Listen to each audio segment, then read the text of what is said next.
ஒரு விஞ்ஞானி இருந்தார். அவர் பேர் என்னன்னா ஹோ, இதுதான் அவர் பேர்.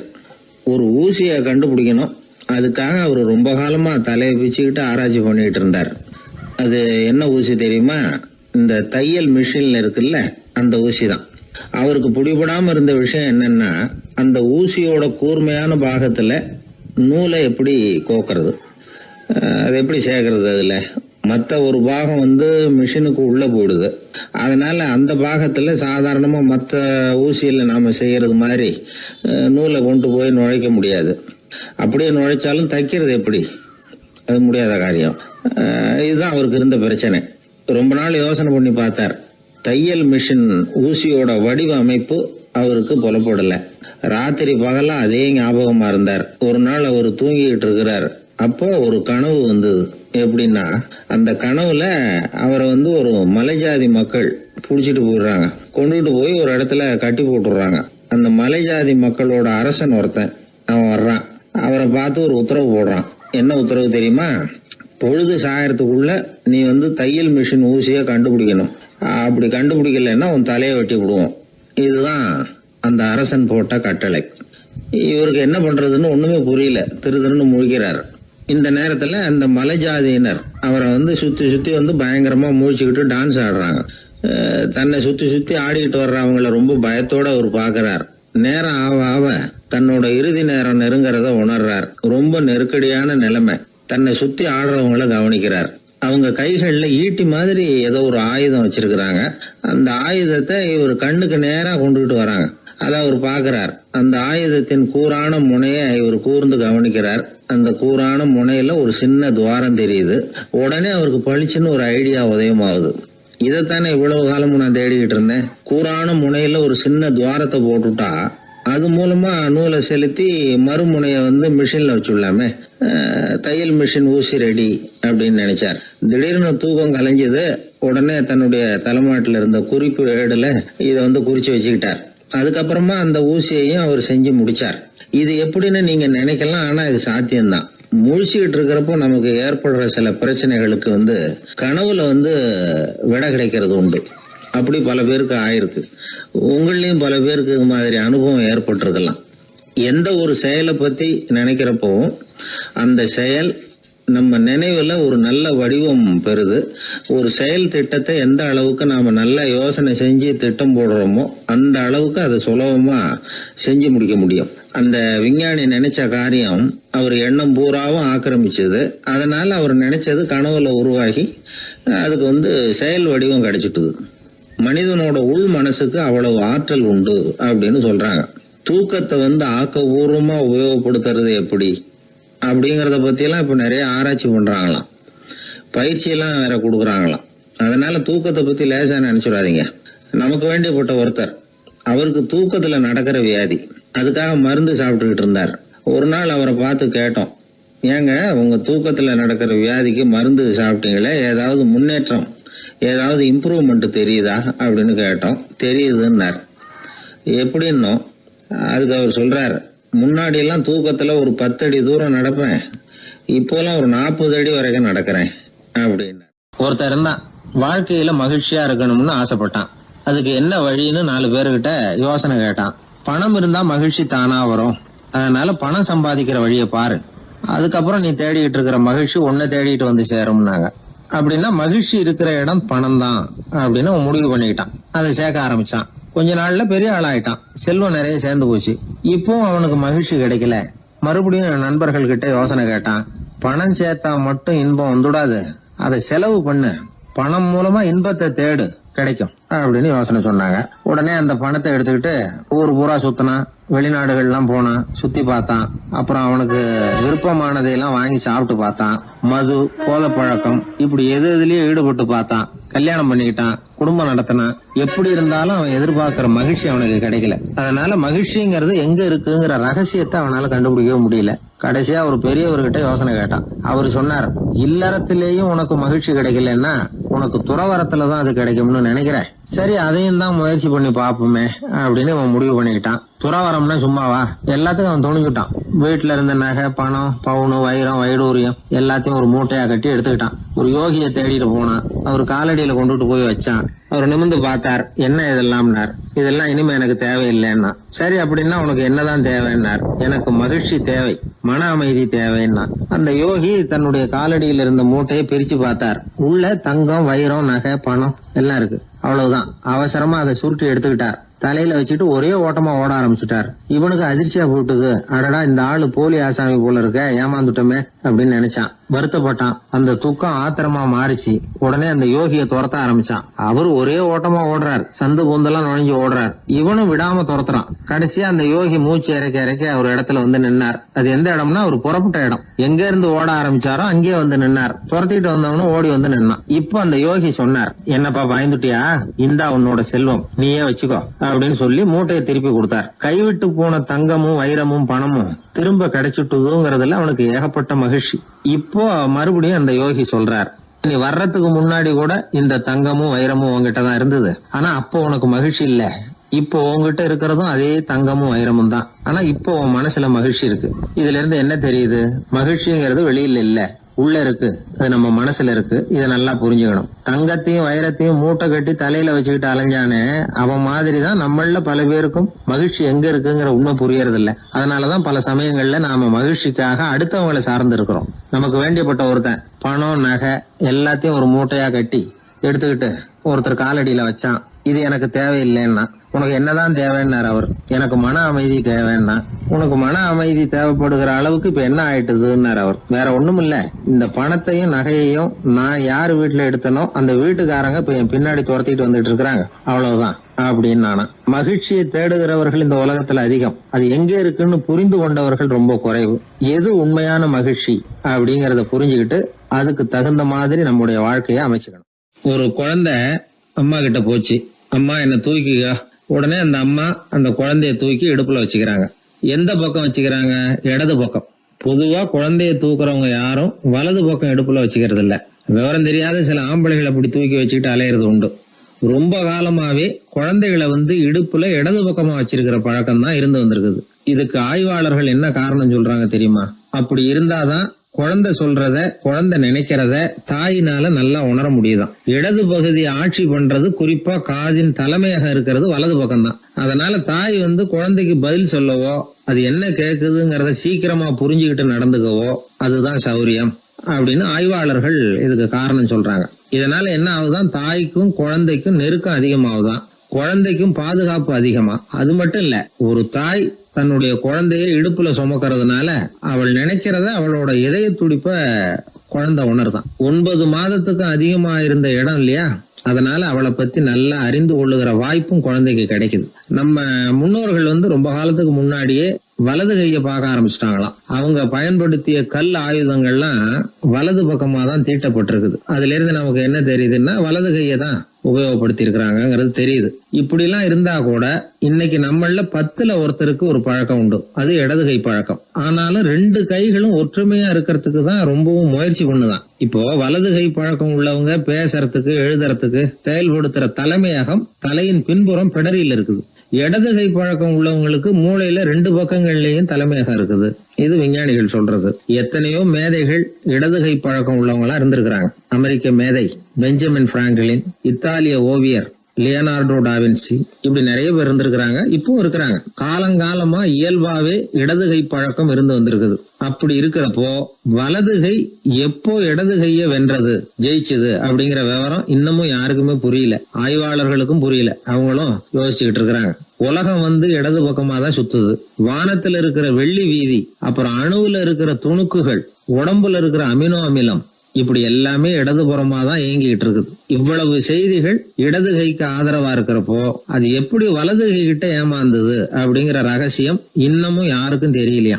இது சம்பந்தமா ஆராய்ச்சி பண்றவங்களுக்கு இது இன்னமும் ஒரு பிரச்சனையா தான் இருக்குதான். இப்படி இடது கை ஒதுங்கிட்டதுனால இப்பெல்லாம் வலது கைக்கு தான் மரியாதை அதிகமா போச்சு. ஒரு ஆசாமி இடது கையில கட்டு போட்டுட்டு வந்தானா, கையில என்னப்பா கட்டுன்னு விசாரிச்சிருக்கிறாரு ஒருத்தர். ஒரு இயந்திரத்தை பிரிச்சு ரிப்பேர் பார்த்துக்கிட்டு இருந்தேன், மறுபடியும் அதை ஓட விட்டு பாக்குறப்போ இடது கை விரல் மாட்டிக்கிட்டது, அதுதான் கட்டு அப்படின்னு இருக்கான். நல்ல வேளை வலது கை மாட்டி இருந்தா உன்னால சாப்பிட கூட கஷ்டமா போயிருக்குமே என்னார் அவர். இதுக்கு அவன் சொன்னானா, முதல்ல வலது கை தாங்க மாட்டிக்க இருந்தது, நான் தான் உடனே புத்திசாலித்தனமா அதை இழுத்துக்கிட்டு இடது கையை கொடுத்தேன் அப்படின்றான். இவன் எப்பேற்பட்ட புத்திசாலி பாருங்க. இந்த வலது கை இடது கைங்கிறத பத்தி அறிவியல் ஆராய்ச்சி ஒரு பக்கம் இருந்தாலும் கை சுத்தமா இருக்கணும், இது வாழ்க்கைக்கு முக்கியம். உண்மை, உழைப்பு, நேர்மை இதெல்லாம் இருந்தாதான் வாழ்க்கையில முன்னேற முடியும். அதனால இந்த இடது கை பழக்கம் வலது கை பழக்கம் எது எப்படி இருந்தாலும் அது ஒருத்தருடைய புத்திசாலித்தனத்தை பாதிக்கிறது இல்ல. அதனால வாழ்க்கையில முன்னேறதுக்கு இது ஒரு இடைஞ்சலா இருக்கிறது இல்ல. நாம நம்ம உடம்பையும் புரிஞ்சுக்குவோம், மனசையும் புரிஞ்சுக்குவோம். அப்படி புரிந்து கொண்டு வாழ்க்கையில முன்னேறுவோம். நாம யாரு, நம்ம தகுதி என்ன அப்படிங்கிற நினைப்பு எப்பவும் நமக்கு இருக்கணும். தகுதிக்கு மீறிய நினைப்பு தான் பல சமயங்களில் நம்மளை சிக்கலில் கொண்டு போய் விட்டுடுது. ஒரு பூனை இருந்து தான் அது தன்னை ஒரு பூனைன்னு தானே நினைக்கணும், அப்படி நினைக்கல. தன்னை ஒரு புலின்னு நினச்சிக்கிட்டு இருந்தது. தன்னை பற்றின தகுதிக்கு மீறிய நினைப்போடு அந்த பூனை அப்படியே நடந்து போய்கிட்டு இருந்ததான். அப்போது வழியில் ஒரு பெரிய யானை அது அமைதியாக நின்றுக்கிட்டு இருந்தது. இந்த யானை ரொம்ப பொறுமையாக நின்றுக்கிட்டு இருக்கிறது இந்த பூனைக்கு ஒரு மாதிரியாக தெரிஞ்சிருக்கு. ஏன்னா பொறுமையாக ஒருத்தர் இருந்தால் அவங்கக்கிட்ட போய் ஏதாவது வாலாட்டி பார்க்கலாம்னு ஒரு ஆசை வருதில்ல.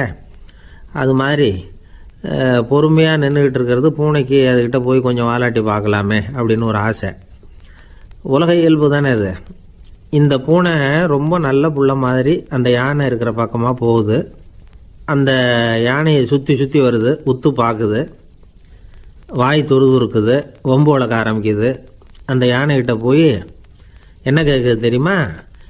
எல்லாருக்கும் ஒரு பக்கம்தான் வால் இருக்கும், ஆனால் உனக்கு என்ன இப்படி ரெண்டு பக்கமும் வால் இருக்கிறது மாதிரி இருக்கே அப்படிங்குது. இது வேண்டாத வேலை தானே. இருந்தாலும் அந்த யானை பொறுமையாக பதில் சொல்லுது. அப்படி இல்லை, பின்னாடி இருக்கிறது தான் வால், முன்னாடி இருக்கிறது தும்பிக்கை அப்படிங்குது. அதோடு விட்டுற வேண்டியது தானே, விடலை இந்த பூனை. அது சரி, தும்பிக்கை ஏன் அப்படி உருண்டையாக பெரிய தூணு மாதிரி இருக்குது, அது என்னத்துக்கு அப்படிங்குது. இதுக்கும் அந்த யானை பொறுமையாக பதில் சொல்லுது. ஓ, அதை கேட்குறியா? ஊற்றில் தண்ணி இருக்கும்ல, அதை உறிஞ்சி குடிக்கிறதுக்காக அப்படி இருக்குது அது அப்படின்னுது. சரி, எல்லாருக்கும் பல்லு வாய்க்குள்ளே தானே இருக்கும், உனக்கு என்ன வெளியிலே இருக்குது, அதுவும் இல்லாமல் இவ்வளவு பெருசாக இவ்வளவு நீளமாக இருக்குது அப்படின்னு கேட்குது பூனை. இவ்வளவு கேள்விக்கும் பொறுமையாக பதில் சொல்லிகிட்டே வருது அந்த யானை. பல்லு ஏன் வெளியில் நீட்டிகிட்டு இருக்குன்னு கேட்குதுல்ல, அதுக்கு அது என்ன பதில் சொல்லுதுன்னா, அதுவா ஒரு புலி என்கிட்ட வாலாட்டுதுன்னு வச்சுக்கா, அந்த சமயத்தில் அதை தாக்கிறதுக்காக இது இப்படி இருக்குது அப்படின்னு சொல்லிச்சான். இதை கேட்டதும் பூனை உழுந்து உழுந்து சிரிக்க ஆரம்பிச்சுட்டு தான் அலட்சியமாக. ஏன் சிரிக்கிறேன்னு கேட்டிருக்கு. என்னமோ பாயறது மாதிரி பேசுகிறிய, மலை எங்கேயாவது பாயறது உண்டா? நீ கருப்பாக பெருசாக இருக்கிற மலை மாதிரி இருக்கிற, உன்னால் எப்படி பாய முடியும், அது முடியாத காரியம் அப்படின்னு சொல்லிவிட்டு மறுபடியும் சிரிக்குது இந்த பூனை. என் உடம்பை பார்த்துட்டு தானே மலைன்னு சொல்கிற, நான் பாய வேண்டிய அவசியம் இல்லை, என்னுடைய எதிரியை பாய வச்சுருவேன் அப்படின்ட்டுருக்கு. எப்படி பாய வைப்பேன்னு கேட்டுதான் பூனை. இந்த உன்னை பாய வைக்கிறேன் பார் அப்படின்னு சொல்லி அந்த பூனையை அப்படியே தும்பிக்கையால் லேசாக தூக்கி வேகமாக விட்டெறிஞ்சுதான். எங்கேயோ போய் தூரத்தில் பொத்துன்னு விழுந்தது அந்த பூனை. அப்பாடான்னு இடுப்பை பிடிச்சிக்கிட்டே எழுந்திரிச்சு நின்று பார்க்குது. தூரத்தில் அந்த யானை இன்னமும் பொறுமையாக ஆனால் கம்பீரமாக நின்றுக்கிட்டு இருக்குது. இப்போ தான் அந்த பூனைக்கு ஞானோதயம் பிறக்குதான். யானை பாய வேண்டிய அவசியம் இல்லை, அதுக்கு நீளமாக தும்பிக்கை இருக்குது அப்படிங்கிறத அது புரிஞ்சுக்கிட்டு தான். வலியாரிடம் வாயாடக்கூடாது அப்படிங்கிற பாடத்தை இந்த பூனை கற்றுக்கிட்டது. இந்த காட்சி பாவேந்தர் பாரதிதாசன் கைவண்ணத்தில் ஒரு கவிதையாக உருவெடுத்து வருது. பாவேந்தர் எழுதின கவிதை என்ன தெரியுமா? இரண்டு பக்கமும் வாலா என்றது பூனை, எதிரிலே தும்பிக்கை என்றது யானை, உருண்ட துதிக்க ஏனோ என்றது பூனை, ஊற்று நீரை உறிஞ்ச என்றது யானை, திரண்டு நீண்ட பல் ஏன் என்றது பூனை, சீரும் புலியை தாக்க என்றது யானை, இருண்ட மலை பாயாதென்றது பூனை, எடுத்தெறிந்தது பூனையை போய் யானை.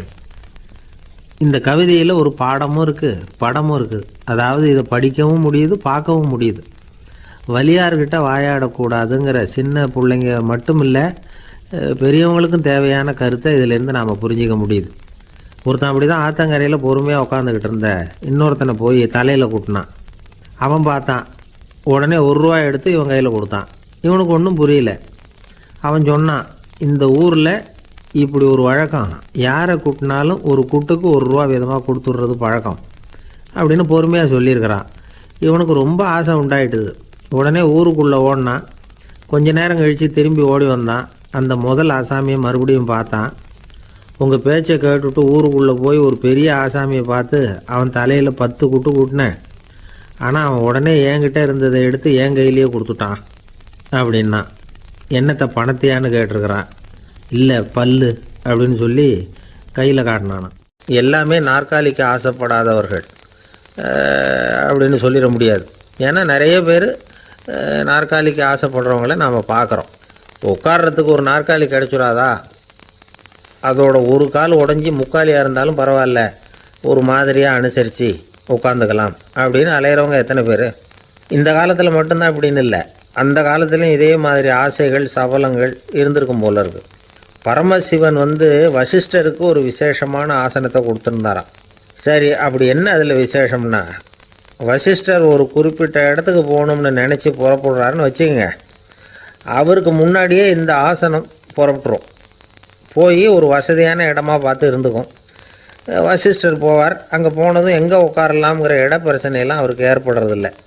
அதுதான் இவருடைய இருக்கை அங்கே முன்னாடியே போய் காத்துக்கிட்டு இருக்குதே. நேராக போவார், அதில் உட்காந்துக்குவார். மற்ற முனிவர்கள்லாம் இதை பார்த்தாங்க. அவங்களுக்கு பொறாமையாக இருந்துதான். எல்லோரும் ஒரு இடத்துல கூடி இதை பற்றி பேசியிருக்கிறாங்க. என்ன இது, நாமளும் அவரை மாதிரி தானே இருக்கிறோம், இருந்தாலும் நமக்கும் அது மாதிரி ஒரு ஆசனம் கிடைக்கலையே அப்படின்னு யோசனை பண்ணியிருக்காங்க. சரி, நேராக பரமசிவன்கிட்டே போவோம், இதை பற்றி கேட்போம் அப்படின்னு நினச்சிக்கிட்டு போனாங்களாம். பரமசிவனை பார்த்துருக்குறாங்க. ஐயா, நாங்களும் முனிவர்கள் தானே, வசிஷ்டர் பண்ணுறது மாதிரி நாங்களும் உங்களை குறித்து கடும் தவம் பண்ணிக்கிட்டு தானே இருக்கிறோம். அப்படி இருக்கும் பொழுது அவருக்கு மட்டும் ஏன் இந்த விசேஷ சலுகை அப்படின்னு கேட்டிருக்காங்க.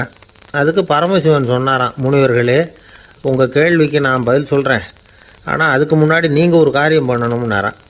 என்ன செய்யணும் சொல்லுங்கன்றிருக்காங்க. நீங்கள் ஒவ்வொருத்தரும் தனித்தனியாக போய் உங்களை விட உயர்ந்த ஒருத்தரை தேடி கண்டுபிடிச்சி அவருக்கு அதிதி பூஜை பண்ணி அவரை ஒரு மண்டலத்துக்குள்ளே என்கிட்ட அழைச்சிட்டு வந்துருங்க அப்படின்னாராம். சரின்னு எல்லாரும் புறப்பட்டுருக்காங்க. அவங்க போனதுக்கப்புறம் நந்தி தேவனை அழைச்சி வசிஷ்டரை கூப்பிட்டுக்கிட்டு வர சொன்னாராம். அவர் வந்தார், வணங்கினார். வசிஷ்டரே, இன்னையிலேருந்து ஒரு மண்டலத்துக்குள்ளே உங்களை விட தாழ்ந்தவர் ஒருத்தரை தேடி கண்டுபிடிச்சி அவருக்கு அதிதி பூஜை பண்ணி அவரை என்கிட்ட கூப்பிட்டுட்டு வாங்கன்னு விட்டார். சரின்னு இவரும் புறப்பட்டு போயிட்டார். கொஞ்ச நாள் ஆச்சு. முனிவர்கள்லாம் திரும்பி வந்தாங்க. பரமசிவன் முன்னாடி நின்னாங்க. ஐயா, எவ்வளவோ தேடி பார்த்துட்டோம், எங்களை விட உயர்ந்தவர்கள் யாருமே கிடைக்கல அப்படின்னாங்களாம். வசிஷ்டரும் சேர்ந்தார். ஐயா, எவ்வளவோ தேடி பார்த்தேன், என்னை விட தாழ்ந்தவர் யாருமே கிடைக்கல அப்படின்னாராம். அவரே தொடர்ந்து சொன்னார், என்னுடைய மனைவி எனக்கு அடங்கினவ தானே, அவளுக்காவது அதிதி பூஜை பண்ணி அழைச்சிட்டு வந்துடலாமான்னு யோசித்து பார்த்தேன். என்னோட மனசு அதுக்கும் இடம் கொடுக்கல. ஏன்னா அவளோட விரதத்துக்கு முன்னாடி நாம் ஏமாத்திரம் அப்படின்னு யோசித்து பார்த்தேன். அதனால் அந்த எண்ணத்தையும் கைவிட்டுவிட்டேன் அப்படின்னு ரொம்ப வருத்தத்தோடு சொன்னாராம். இதை கேட்ட உடனே மற்ற முனிவர்களுக்கு வெக்கமாக போச்சு. இந்த உலகத்தில் நம்மளை விட மேலானவங்க யாருமே இல்லைன்னு நாம் நினச்சோம். வசிஷ்டரோ தன்னை விட தாழ்வானவங்க யாருமே இல்லைன்னு நினைக்கிறார். பரமசிவன் ஏன் அந்த ஆசனத்தை அவருக்கு மட்டும் கொடுத்தார் அப்படிங்கிற கேள்விக்கான பதில் அவங்களுக்கு கிடச்சிட்டு தான். இந்த காலத்தில் நாம் எப்படி நினைக்கிறோம்னா, எல்லாரும் நம்மளை விட மட்டமானவங்கன்னு நினைக்கிறோம். அதனால் நாம் மட்டும் நாற்காலியில் உட்காந்தா போதும் அப்படின்னு நினைக்கிறோம். ஏமாந்து போனவங்க சந்தர்ப்பம் பார்த்து காலை வாரி விட்டுடுறாங்க, கீழே விழுந்து காலை உடச்சிக்கிறோம். அதுதான் இன்றைக்கி நடக்கிறது. ஒரு அம்மா தன்னோட வீட்டுக்காரரை ஒரு மனோதத்துவ டாக்டர்கிட்ட அழைச்சிட்டு போனாங்களாம். என்ன ப்ராப்ளம்னு கேட்டிருக்கார் டாக்டர். எங்கள் வீட்டுக்காரர் அடிக்கடி நாற்காலியில் உட்காந்து காலை உடச்சிக்கிறார் அப்படின்னாங்களாம். அப்படின்னா அந்த நாற்காலியில் தான் ஏதோ கோளாறு அப்படின்னாரான் டாக்டர். அப்படி இருக்க முடியாது டாக்டர் அப்படின்னாங்களாம் அந்த அம்மா. அது எப்படி அவ்வளோ உறுதியாக சொல்கிறீங்கன்னு கேட்டிருக்கார் அந்த டாக்டர். எங்கள் வீட்டில் நாற்காலியே கிடையாது டாக்டர், இவர் இருக்கிறதா நினச்சிக்கிட்டு உட்கார்றார், அதுதான் ப்ராப்ளம். அப்பா, மின்சார பல்பு ஃபீஸாக போயிட்டுது, வேற ஒன்று வாங்கி மாட்டணும் அப்படின்னா பையன். சரி, போய் புதுசாக ஒன்று வாங்கிட்டு வாடா அப்படின்னு காசு கொடுத்தாரு அப்பா. இவன் ஓடி போய் வாங்கிட்டு வந்தான். அப்பா கிட்ட கொடுத்தான். அவர் மாட்டினார். அதுக்கப்புறம் அவரை பார்த்து ஒரு கேள்வி கேட்டான். ஏன்பா, இந்த பல்பு ஏன் உடைய மாட்டேங்குது அப்படின்னா. இது என்னடா கேள்வி, நாம கீழே போடல அதனால உடையலன்னார். அப்பாவோட புத்திசாலித்தனம் அவ்வளவுதான். ஆனா பையன் கேட்டது அந்த அர்த்தத்துல இல்ல. ஒரு மின்சார பல்பு குமிழின் கண்ணாடி இருக்குல்ல, அதோட கனம் எவ்வளவு இருக்கும்? ஒரு 1/2 மில்லிமீட்டர் அவ்வளவுதான் இருக்கும் அந்த கனம். அவ்வளவு மெலிசா இருக்கிற ஒரு கண்ணாடி குமிழ இந்த ஹோல்டர்ல மாற்றம் நம்ம விரலால அழுத்தி புடிச்சு திருக வேண்டியிருக்கு. அந்த சமயத்துல அப்படி செய்யறப்ப அது உடையறது இல்ல. நம்ம விரலோட அழுத்தத்தை தாங்கி நிற்கிற அளவுக்கு அதுக்கு பலம் எங்க இருந்து வந்தது? இதுதான் பையன் கேட்ட கேள்வியோட அர்த்தம். இந்த காலத்து பிள்ளைங்களுக்கு விஞ்ஞான அறிவு அதிகம், அதனால இப்படி எல்லாம் கேள்வி கேட்பாங்க. அப்பாவுக்கு தெரியுதா இல்லையான்னு சோதிக்கிறதுக்காக கூட இப்படி கேட்பாங்க. இந்த மாதிரி சோதனைக்கெல்லாம் இந்த காலத்து அப்பாக்கள் தயாரா இருக்கணும். இல்லைன்னா பையன் அலட்சியமா நினைச்சிருவான். மின்சார பல்பு கண்ணாடி மெலிசா இருந்தாலும் நாம அழுத்தி பிடிக்கிறப்போ அது உடையாம இருக்கிறதுக்கு காரணம் நாம இயற்கையோட ஒரு தத்துவத்தை அதுல பயன்படுத்தி இருக்கிறோம். அது என்ன இயற்கையின் தத்துவம்? அதுதான் முட்டை ஓட்டு தத்துவம். இது இயற்கை உருவாக்குன ஒரு தத்துவம். ஆதி காலத்திலேயே இயற்கை இந்த தத்துவத்தை உருவாக்கி விட்டது. அதாவது பறவைகளோட முட்டை ஓடு எப்படி இருக்கு, அதோட கனம் எவ்வளவு இருக்கும்? மின்சார பல்பு மாதிரி தானே, ரொம்ப மெலிசா தான் இருக்கு. பறவைகள் இனவிருத்திக்காக முட்டை போடணும். அந்த முட்டை எப்படி இருக்கணும்? இயற்கை கொஞ்சம் யோசிச்சு பார்த்தது. முட்டை ஓடு ரொம்ப கனமா தடிமனா இருந்தா உள்ள வளர்ற குஞ்சு அதை உடைச்சிக்கிட்டு வெளியில வர முடியாம போயிடும். அதே நேரத்துல அது ரொம்ப மெலிசா இருந்தா தாய் பறவைகள் அது மேல உட்காந்து அடகாக்கிறப்போ உடல் எடை தாங்க முடியாம முட்டைகள் உடைஞ்சு போயிடும். என்ன பண்றது?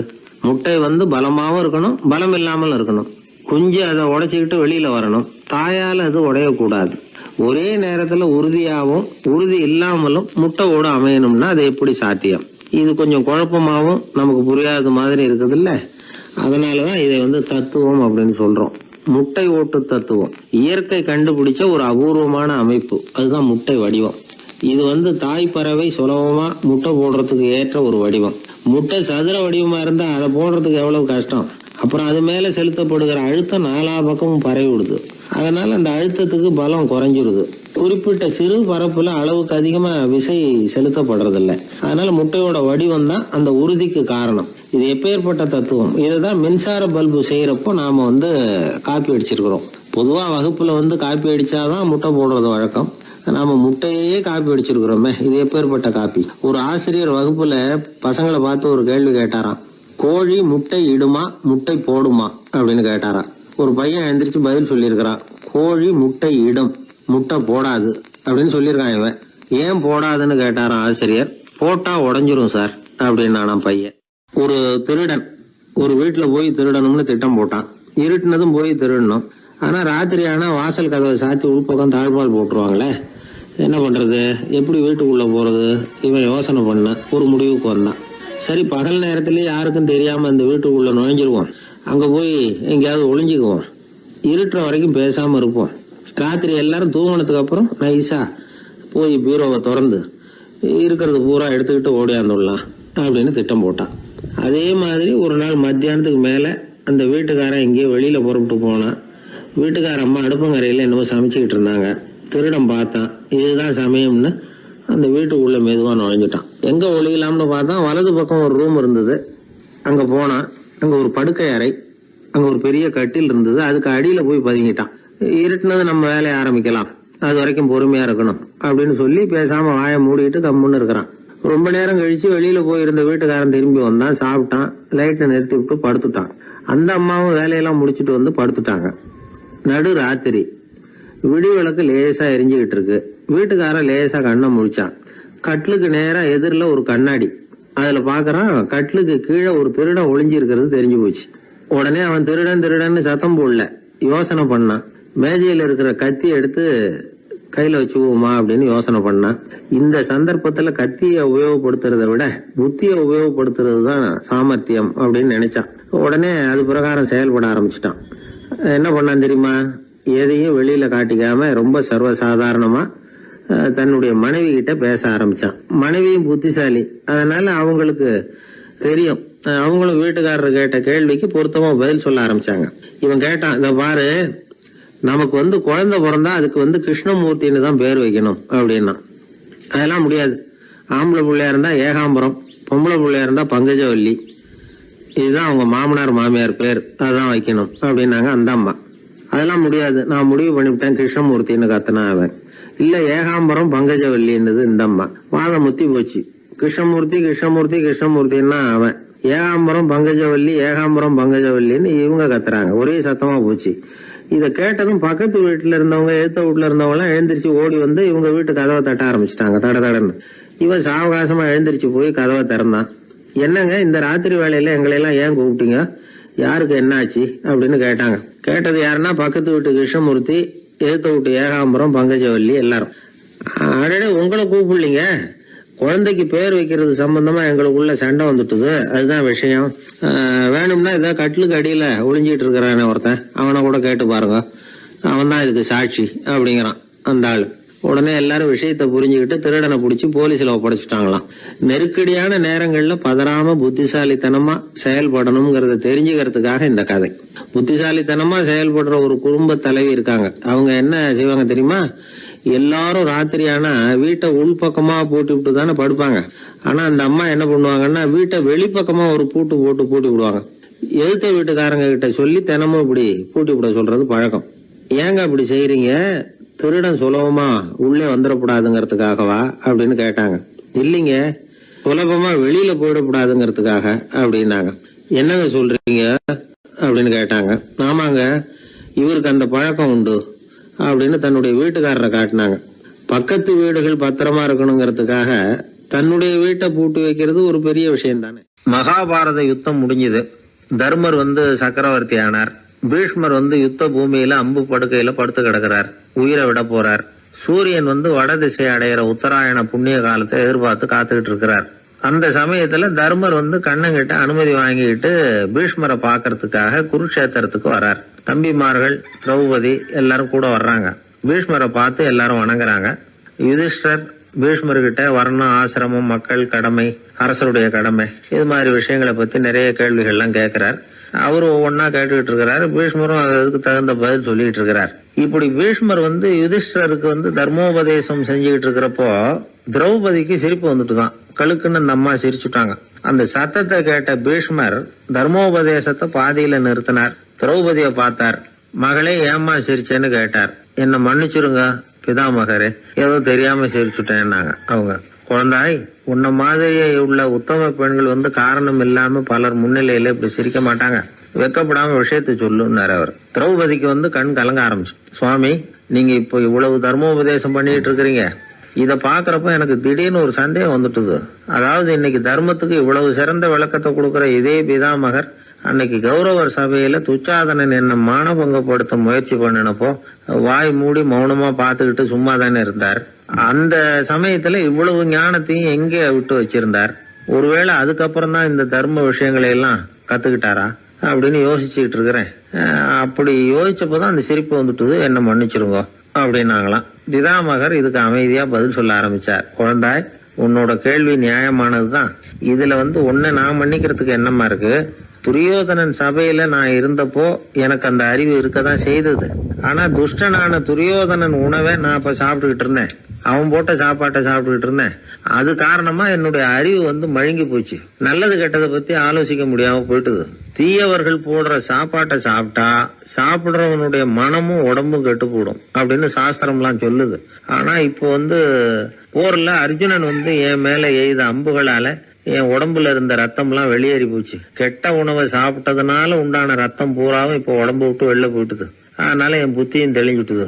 அதனாலதான் இப்போ இந்த அளவுக்கு தர்மத்தின் தத்துவங்களை சரியா எடுத்து சொல்ல முடிஞ்சது அப்படின்னு பீஷ்மர். இதுல இருந்து நாம தெரிஞ்சுக்க வேண்டியது என்னன்னா, யாரு சாப்பிட கூப்பிட்டாலும் உடனே முண்டி அடிச்சுக்கிட்டு கிளம்பி போய் முதல் பந்தியில உட்காந்துடக்கூடாது. சாப்பிடுற கூப்பிடுறவங்க எப்படிப்பட்டவங்க, நல்லவங்களா கெட்டவங்களா அப்படின்னு எல்லாம் யோசிச்சு பாக்கணுமா. கெட்ட எண்ணத்தோட போடப்படுகிற சாப்பாடு புத்தியை மழுங்கடிச்சிரும் அப்படிங்கறது ஒரு பெரிய இந்த காலத்துல பெரியவங்க சொல்ற ஒரு உண்மை.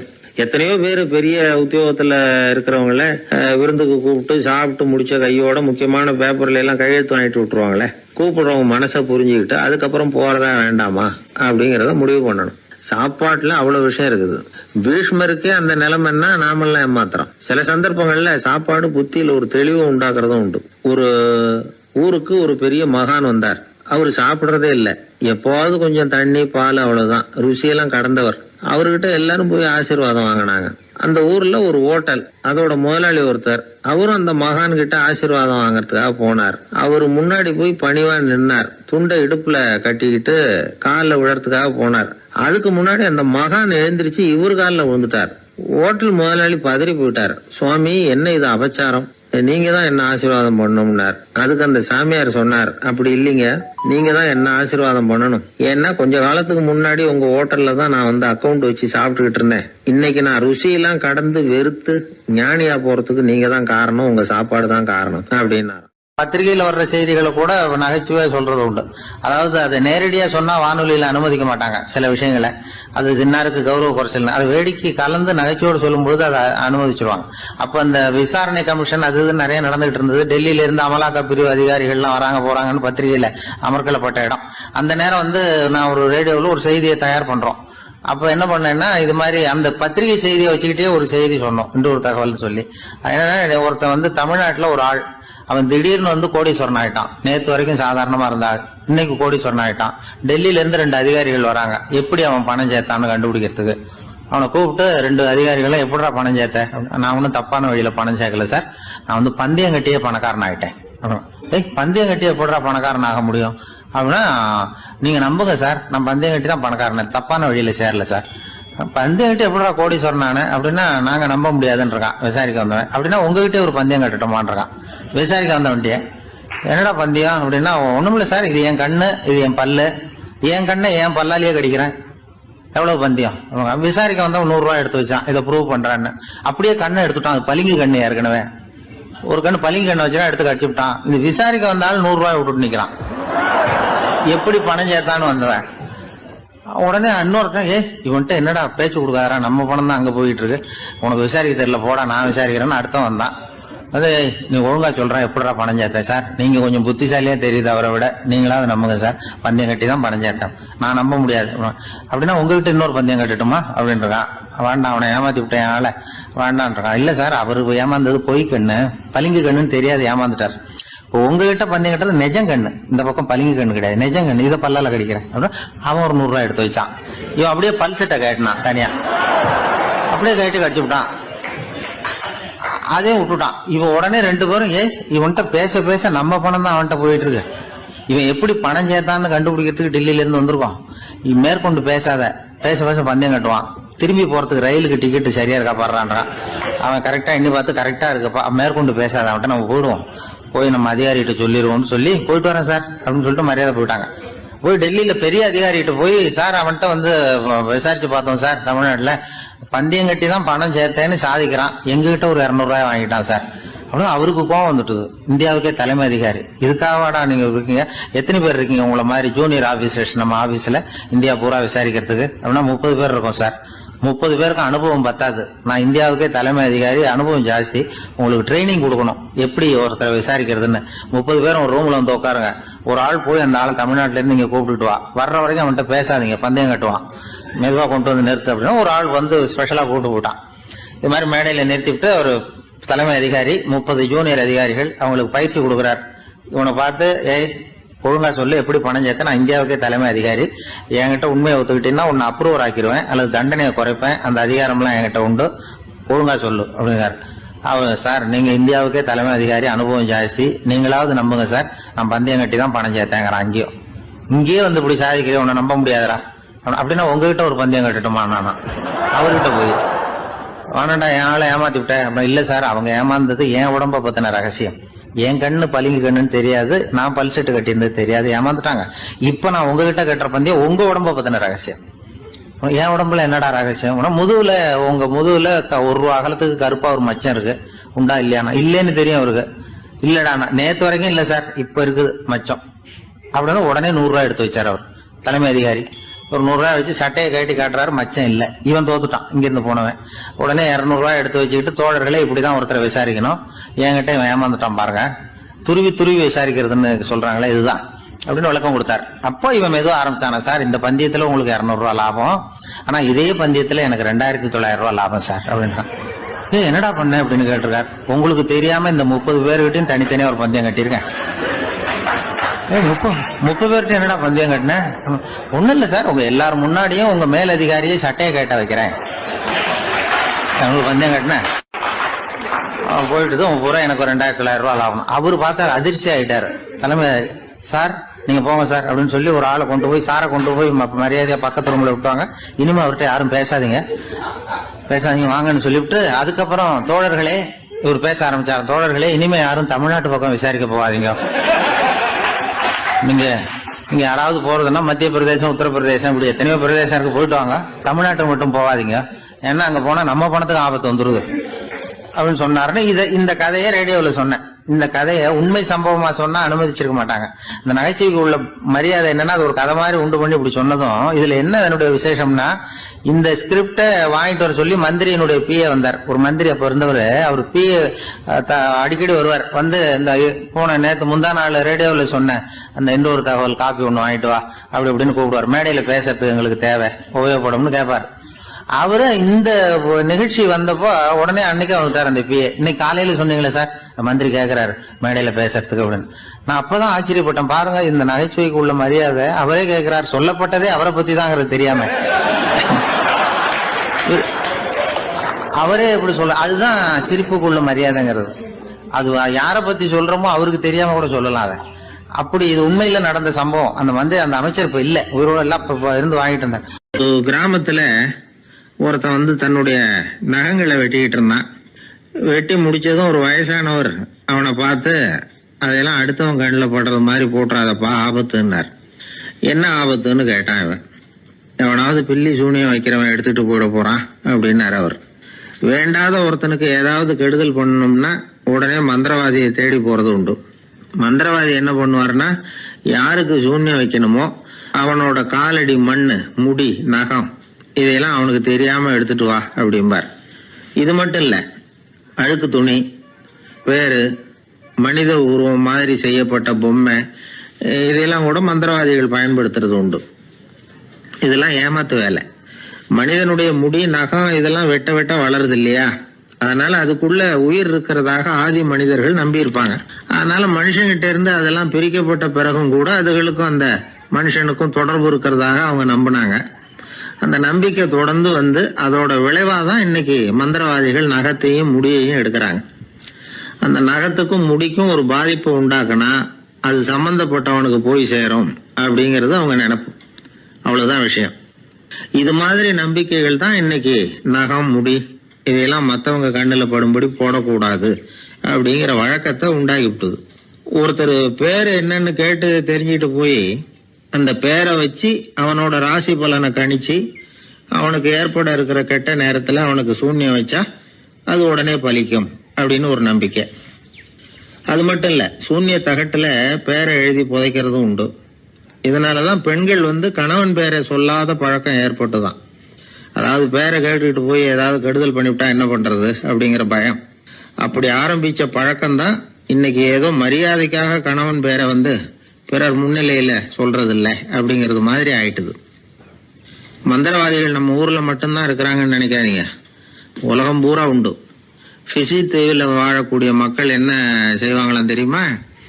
இது மாதிரி மாந்திரீகம், செய்வன, பில்லி, சூனியம் இதெல்லாம் தங்களை பாதிக்காம இருக்கிறதுக்காக வீட்டை சுத்தி அகழி வெட்டி அதுல தண்ணீரை வந்து நிரப்பி வச்சிருவாங்களாம். ஆஸ்திரேலியாவில் இருக்கக்கூடிய பழங்குடி மக்கள் கிட்ட ஒரு பழக்கம், ஏதாவது பழங்கள் சாப்பிட்டா அதோட விதைய தண்ணீர்லயோ அல்லது ஆத்துலயோ போட்டுருவாங்களாம். வெளியில போட்டுட்டா அதை எடுத்து செய்வினைக்கு பயன்படுத்திடுவாங்க அப்படிங்கிற பயம். இது மாதிரி உலகம் பூராவும் செய்வினையின் மூலம் அடுத்தவங்களுக்கு பாதிப்பை உண்டு பண்ண முடியும் அப்படிங்கிற நம்பிக்கை இருக்கத்தான் செய்யுது. பொதுவா எல்லா ஊர்லயுமே நகம், முடி, காலடி மண்ணு, மனித உருவ பொம்மை இததான் மந்திரவாதிகள் பயன்படுத்துறாங்களாம். இந்த பில்லி, சூனியம், செய்வினை இதுல இருக்கிற உண்மை என்ன தெரியுமா? நகமோ முடியோ எதையும் செய்யறது இல்ல, சம்பந்தப்பட்டவனுக்கு ஏற்படுற பயம் இருக்கு பாருங்க, அதுதான் பாதிக்கும். இது மனநிலையை பொறுத்த விஷயம், வேற விஞ்ஞான ரீதியான பாதிப்பு இதுல வந்து எதுவும் கிடையாது. நம்ம ஊர்ல ஏற்பட்ட பகுத்தறிவு சிந்தனைகள், மூட நம்பிக்கைகளை எவ்வளவோ குறைச்சிருக்குது. இருந்தாலும் ஏமாந்து போறவங்க இன்னும் இருந்துகிட்டு தான் இருக்கிறாங்க. இந்த காலத்துல சின்ன குழந்தைகளை கூட ஏமாத்துறது கஷ்டம். ஒரு குழந்தை கேட்டுதான், ஏன்பா பிரார்த்தனை பண்ணுனா நமக்கு எல்லாம் கிடைக்குமா அப்படின்னு தான். ஓ கிடைக்குமே அப்படின்னாராம் அப்பா. நீ வச்சிருக்கிறிய பேனா அது கூட கிடைக்குமா அப்படின்னு கேட்டுதான் குழந்தை. ஓ கிடைக்கும் அப்படின்னாராம்.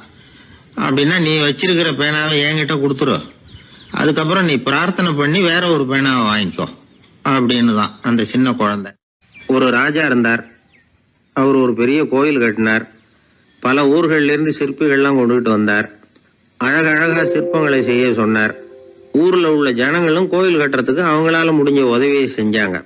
ராத்திரி பகலா வேலை நடக்குது. கோயில் கொஞ்சம் கொஞ்சமா வசந்துகிட்டே வந்துட்டுது. அந்த ஊர்ல ஒரு வயசான அம்மா இருந்தாங்க, ரொம்ப ஏழை. அவங்களுக்கு மனசுக்குள்ள ஒரு உறுத்தல், இந்த ஊர்ல எல்லாரும் இந்த கோவில் கட்டுறதுக்கு அவங்களால முடிஞ்ச உதவியை பண்ணிட்டு இருக்கிறாங்க, நம்மளால ஒன்றும் பண்ண முடியலையே அப்படின்னு நினைச்சு கவலைப்பட்டாங்க. அவங்களுக்கு மனசு கேட்கல, ஏதாவது செய்யணும் நம்மளால முடிஞ்சது அப்படின்னு யோசனை பண்ணாங்க. நல்ல வெயில் நேரத்துல சிற்பிகள்லாம் ரொம்ப சிரமப்பட்டு சிலை வடிச்சுக்கிட்டு இருக்கிறாங்கல்ல, அவங்களுக்கு அந்த நேரம் தாகம் எடுக்குமே, அதனால சிரமப்பட்டு ஒரு குடத்துல தண்ணி எடுத்துக்கிட்டு அதை இடுப்புல வச்சுக்கிட்டு மெதுவா கொண்டுகிட்டு அங்க போறது அப்படின்னு முடிவு பண்ணிட்டு அந்த அம்மா போச்சு. அங்க போய் வேலை செய்யறவங்களுக்கு தாகம் எடுக்கிற போலாம் ஒரு கோவலையில தண்ணியை எடுத்து கொடுத்துக்கிட்டு இருக்கிறது. இப்படியே பண்ண ஆரம்பிச்சுட்டு அந்த அம்மா. ஏதோ அந்த அம்மாவால முடிஞ்ச ஒரு சின்ன உதவி அது. இப்படி கொஞ்சம் கொஞ்சமா வேலை நடந்தது. கோபுரம் வசந்தது, எல்லா வேலையும் முடிஞ்சது. இனிமே கடைசியா கற்ப கிரகத்தின் மேல விமானம் அமைக்க வேண்டியதுதான் பாக்கி. அந்த வேலையும் ஆரம்பமாச்சு. அந்த சிற்பிகள்லயே அனுபவசாலியான ஒருத்தர் இந்த அம்மாவை தேடிட்டு வந்தார். பாட்டி, உங்ககிட்ட இருக்கிற ஏதாவது ஒரு பொருளை கொடுங்க, அந்த விமானத்துல வைக்கலாம் அப்படின்னு நாங்க நினைக்கிறோம் அப்படின்னார். இந்த அம்மாவுக்கு ஒன்றும் புரியல. ஏதாவது இருந்தாவில கொடுக்கலாம், எதுவும் இல்லையே, என்ன பண்றது யோசனை பண்ணாங்க. இத பாருப்பா, என்கிட்ட என்ன இருக்கு, இந்த வாசப்படியில கிடக்குது, இந்த கல்லு தான் இருக்குது, வேணும்னா இத எடுத்துட்டு போங்க அப்படின்னாங்க. உடனே அந்த கல்லை பேத்து எடுத்துட்டு போயிட்டாங்க அவங்க. அங்க போய் பார்த்தா என்ன ஆச்சரியம், அந்த விமானத்து உச்சியில கலசங்களை அமைக்கிறதுக்கான பிரம்ம எந்திரத்தை மூடுற கருங்கல் ஒண்ணு தேவையா இருந்தது. இவங்க எடுத்துட்டு போன கல்லு அதுக்கு ரொம்ப பொருத்தமா அமைஞ்சு போச்சு. ஏதோ அதுக்காகவே அளவெடுத்து செஞ்சது மாதிரி அமைஞ்சுட்டுது. அந்த கல்லையே அங்க அப்படியே பதிச்சுட்டாங்க. ஒரு வழியா கோவிலை கட்டி முடிச்சாங்க. அடுத்தது கும்பாபிஷேகம். அதுவும் ரொம்ப சிறப்பா கோலாகலமா நடந்து முடிஞ்சது. இவ்வளவையும் பார்த்த அந்த ராஜாவுக்கு மனசுக்குள்ள ரொம்ப பெருமையா இருந்தது.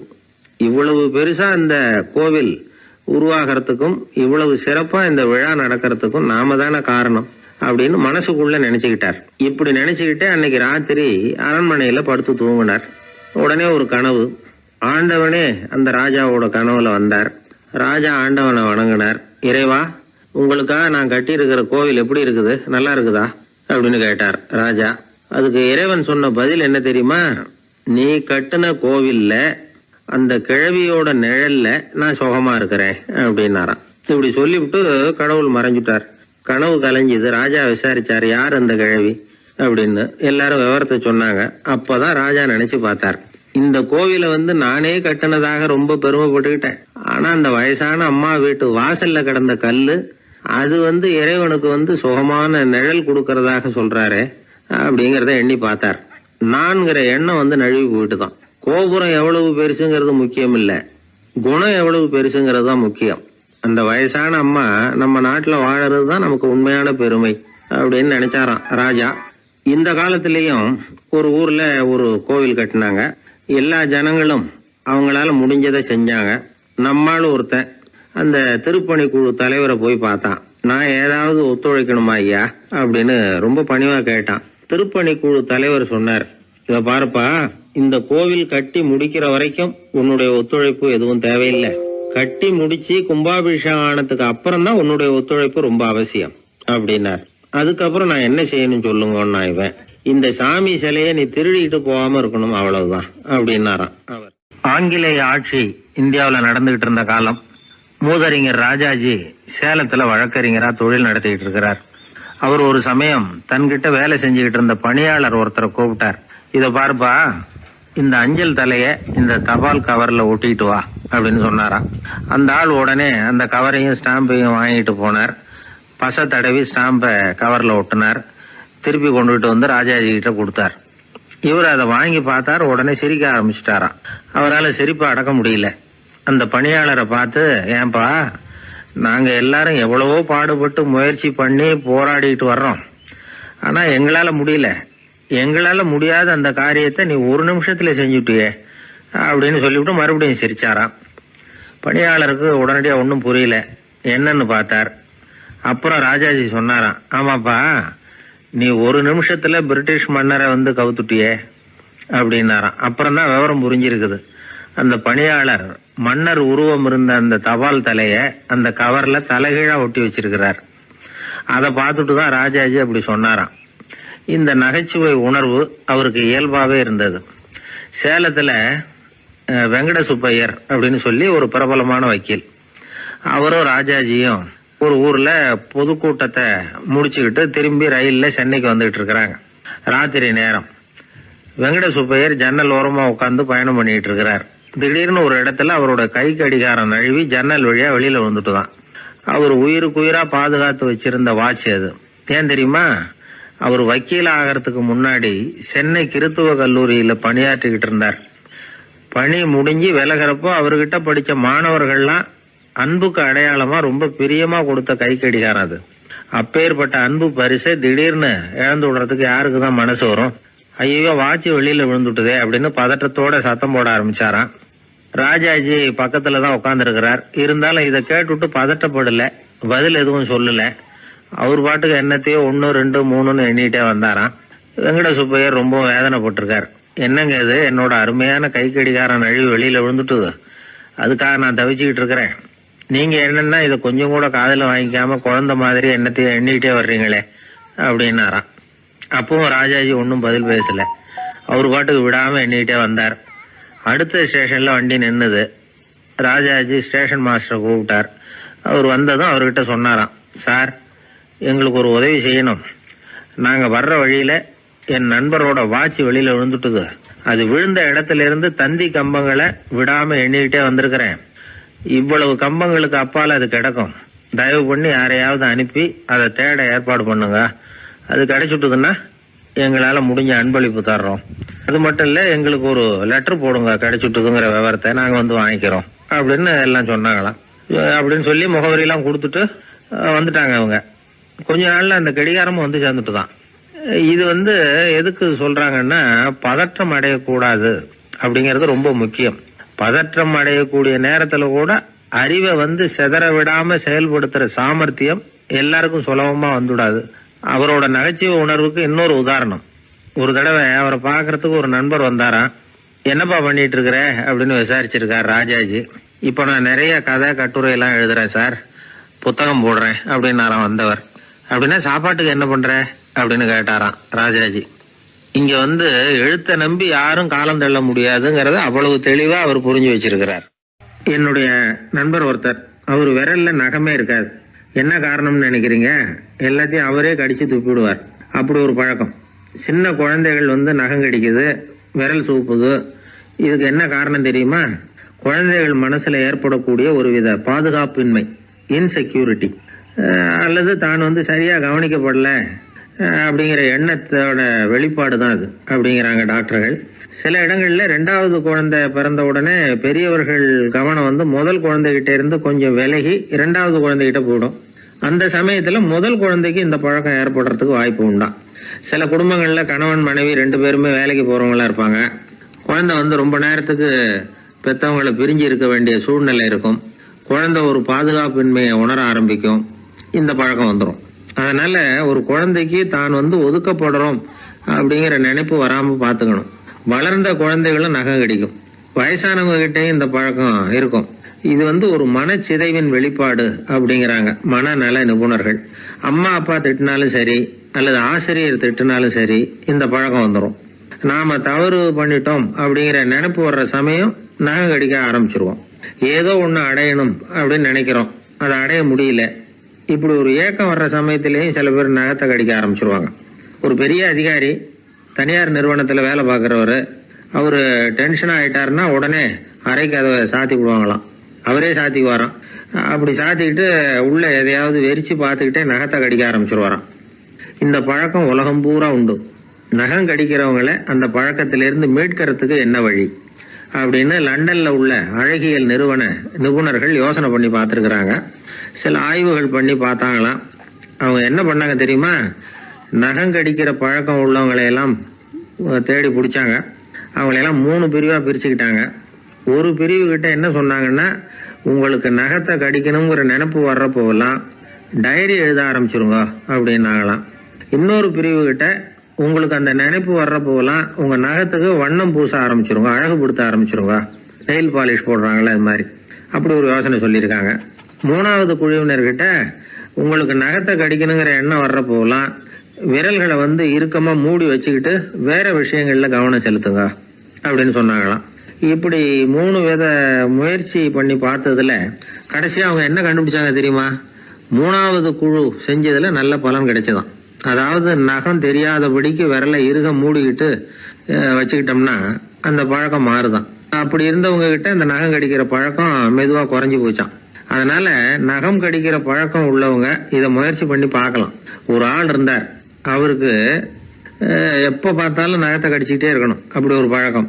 அதனால அவர் விரல்ல எப்பவும் நகம் இருக்கிறது இல்லை, விரல் இருக்கிறதே பெரிய ஆச்சரியம்.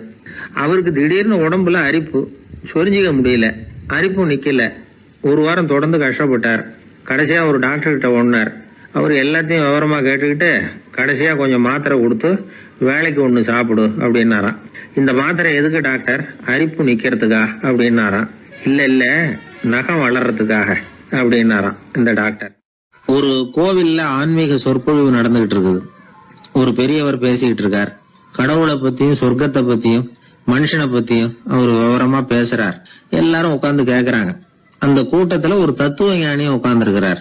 அவரு அவருடைய நண்பர். பேசி முடிச்சதும் அந்த பெரியவர் மேடையை விட்டு இறங்கினார். நேரா அந்த தத்துவ ஞானி கிட்ட வந்தார். எப்படி இருந்தது என்னுடைய பேச்சு அப்படின்னு கேட்டார். நீங்க பேசினது ஒண்ணுக்கு ஒண்ணு முரண்பாடா தெரிஞ்சது அப்படின்னாராம் இவரு. நான் என்ன அப்படி தப்பா பேசிவிட்டேன் அப்படின்னாரா அவரு. கடவுளை நம்புகிறவன் சொர்க்கத்துக்கு போவான்னு சொன்னீங்க, அப்புறம் நல்ல விதமா வாழறவன் சொர்க்கத்துக்கு போவான்னு சொன்னீங்க அப்படின்னாராம். இதுல என்ன முரண்பாடுன்னு கேட்டிருக்காரு அவர். இதுலதான் முரண்பாடு தெரியுது எனக்கு. அதாவது இங்க ஒருத்தன் எல்லா தப்பும் பண்ணிட்டு இருக்கிறான், அவன் கடவுளை நம்பினான்னா அவன் சொர்க்கத்துக்கு போவானா? இது என்னுடைய முதல் கேள்வி. இல்லைன்னா ஒருத்தன் எந்த தப்பும் பண்ணல, ரொம்ப ஒழுங்கா வாழ்ந்துகிட்டு இருக்கிறான், ஆனா அவன் கடவுளை நம்பல, அவன் என்ன நரகத்துக்கு தான் போவானா? கடவுள் நம்பிக்கை உள்ள ஒரு திருடன் என்ன ஆவான், எங்க போவான்? கடவுள் நம்பிக்கையே இல்லாத ஒரு நல்லவன் என்ன ஆவான், எங்க போவான்? ஒருத்தன் இங்க கடவுள் நம்பிக்கையோட வாழறது முக்கியமா அல்லது நல்லவனா வாழறது முக்கியமா? இதுதான் இவர் கேட்ட கேள்வி. இதை கேட்டதும் அந்த பெரியவர் குழம்பி போட்டார். அவர் சொன்னது நியாயம் தானே. கடவுளை நம்புறவன் தான் சொர்க்கத்துக்கு போவான்னா பேசாம கடவுளை நம்பிக்கிட்டு இந்த உலகத்துல எல்லா தப்பும் பண்ணிட்டு இருக்கலாமே. பேச்சாளர் குழப்பத்தோட வீட்டுக்கு போனார். படுத்து தூங்கினாரு. ஒரு கனவு வந்தது. கனவுல அவர் ஒரு ரயில்ல வேகமா போயிட்டு இருக்கிறார். எதிரில் உட்கார்ந்து இருக்கிறவரை பார்த்து நாம இப்ப எங்க போறோம்னு கேட்டார். சொர்க்கத்துக்கு போயிட்டு இருக்கிறோம் அப்படின்னாங்களாம். ரயில் போய் நின்னுது. இவர் இறங்கினார். இங்க கௌதம புத்தர் இருப்பார், சாக்ரட்டிஸ் இருப்பார், அவங்கள பாக்குறதுக்கு ஒரு நல்ல வாய்ப்பு அப்படின்னு நினைச்சுக்கிட்டே அங்கேயும் இங்கேயும் பார்த்தார். அங்க யாருமே இல்ல. ஒரே பாலைவனம் மாதிரி இருக்குது. பச்சை இல்ல, பசுமை இல்ல, பூக்கள் இல்ல, மரம்லாம் மொட்டையா நிக்குது. எலும்பும் தோலுமா சில முனிவர்கள் அங்கேயும் இங்கேயுமா உட்கார்ந்து இருக்கிறாங்க. இவர் அவங்க கிட்ட போய் இந்த புத்தர், சாக்ரட்டிஸ் இவங்க எல்லாம் எங்க இருக்கிறாங்கன்னு கேட்டாராம். அப்படி யாரும் இங்க இல்லையே, அவங்க எல்லாம் யாரு அப்படின்னு திருப்பி கேட்டிருக்கிறாங்க. இவருக்கு அதிர்ச்சியா போச்சு. அப்படின்னா அவங்க எங்க போயிருப்பாங்க? உடனே ரயில் நிலையத்துக்கு ஓடி வந்தார்.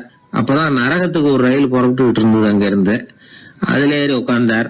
ரயில் வேகமா போச்சு. நரகம் நெருங்க நெருங்க காற்று குளிர்ச்சியா வீச ஆரம்பிச்சுதான். வெளியில பசுமையா இருந்துதான். அழகான மலர்கள், அழகான நீர்நிலைகள், நந்தவனங்கள், ரொம்ப அருமையா இருக்குது. ரொம்ப அங்க இருந்தவங்க எல்லாம் ரொம்ப மகிழ்ச்சியா உல்லாசமா வேற இருந்திருக்கிறாங்க. எங்க பார்த்தாலும் ஆடல் பாடல் உற்சாகம். இவரு ரயில விட்டு இறங்கினார். அவருக்கு சந்தேகம், இதுவா நரகம் அப்படின்னு விசாரிச்சிருக்காரு. ஆமா இதுதான் நரகம் நாங்களாம். எனக்கு ஒரு சந்தேகம் இருக்காரு. என்னன்னு கேட்டிருக்காங்க. கௌதம புத்தரும் சாக்ரட்டிஸும் லாவோஸும் இவங்க மாதிரி இன்னும் பல பேரும் கடவுள் நம்பிக்கை இல்லாதவங்க, அவங்க எல்லாம் இங்க இருக்கிறாங்களா அப்படிங்கறதுதான் என்னுடைய சந்தேகம் அப்படின்னாராம்.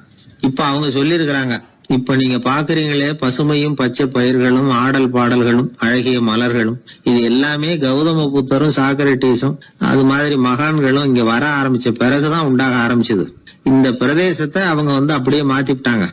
இப்போலாம் இங்க இருக்கிறவங்க யாரும் சொர்க்கத்துக்கு போறதுக்கே ஆசைப்படுறது இல்ல அப்படின்னாங்களாம். இந்த அதிர்ச்சியிலேயே அந்த பெரியவர் கனவு கலைஞ்சி முடிச்சுக்கிட்டார். இதுல இருக்கிற கருத்து என்னன்னா, நல்லவர்கள் எங்க இருக்கிறாங்களோ அந்த இடத்துக்கு பேர் தான் சொர்க்கம். சொர்க்கம் நரகம்ங்கிறதெல்லாம் ஆன்மீக பண்புகள், அவ்வளவுதான். ஒரு ஊர்ல 2 இணைபிரியாத நண்பர்கள். ஒருத்தன் கேட்டான், இப்ப கடவுள் நம்ம முன்னாடி வந்து உங்க 2 பேர்ல யாராவது ஒருத்தர் மட்டும் என்னோட சொர்க்கத்துக்கு வரலாம் அப்படின்னு கூப்பிட்டா நீ என்ன சொல்லுவேன்னு கேட்டானா. இவன் ரொம்ப பெருந்தன்மையா உன்னையே அழைச்சிட்டு போக சொல்லிடுவேன் அப்படின்னு இருக்கான். அப்படின்னா உனக்கு சொர்க்கம்